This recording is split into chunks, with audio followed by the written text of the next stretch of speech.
অলস টিয়া। একটা ঘন জঙ্গলে একটা অশ্বত্থ গাছের উপর অনেক টিয়া পাখি থাকত। শিকারী কখনো ওদের ধরে নিয়ে যেত, কখনো ওদের বাচ্চাদের। তাই সবাই মিলে ঠিক করলো যে ওদের জায়গা পরিবর্তন করা দরকার।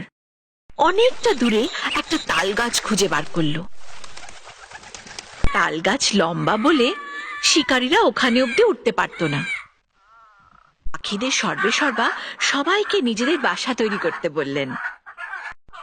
নতুন জায়গা দেখে টিয়া পাখিরা বেজায় খুশি, আর খুশিতে টিয়া টিয়া করতে থাকলো।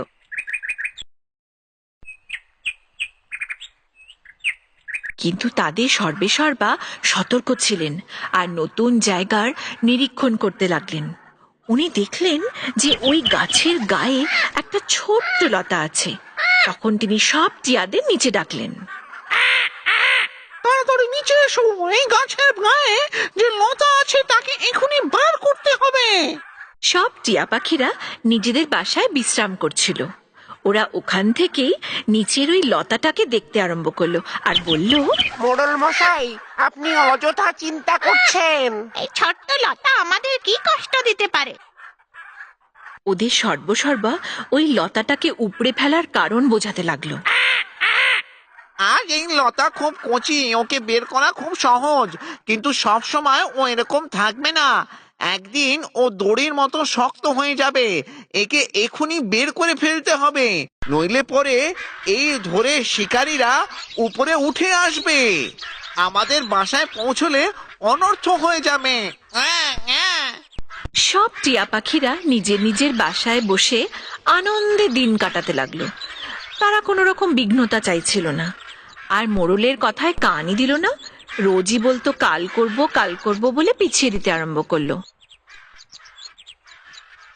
তাতে কি হলো, লতাটা ধীরে ধীরে বেড়ে উঠল, আর একদিন ওই লতা একটা শক্ত দড়িতে পরিণত হলো। এবার পাখিরা চেষ্টা করে ওই লতাটাকে উপড়াতে পারল না। একদিন ঠিক যেমনটি সেই সর্বেসর্বা ওদের সাবধান করেছিল, ঠিক তেমনটি হলো। একটা শিকারী ওখানে এসে ওই লতাটাকে দেখতে পেল। সেই লতার সাহায্যে সে গাছে চড়ে উঠল আর সব টিয়া পাখিদের বাচ্চাদের তুলে নিয়ে সে সেখান থেকে চলে গেল। সব টিয়া পাখিরা দাঁড়িয়ে দাঁড়িয়ে দেখলো, কিচ্ছুটি করতে পারল না। ওই ঘটনার পর সব টিয়া পাখিরা ওই গাছ ছেড়ে চলে গেল। ওরা বুঝতে পারল যে তাদের সর্বেসর্বার কথা শোনা ওদের উচিত ছিল, কিন্তু তখন অনেক দেরি হয়ে গেছিল। ছোট ছোট জিনিসের প্রতিও লক্ষ্য রাখা উচিত।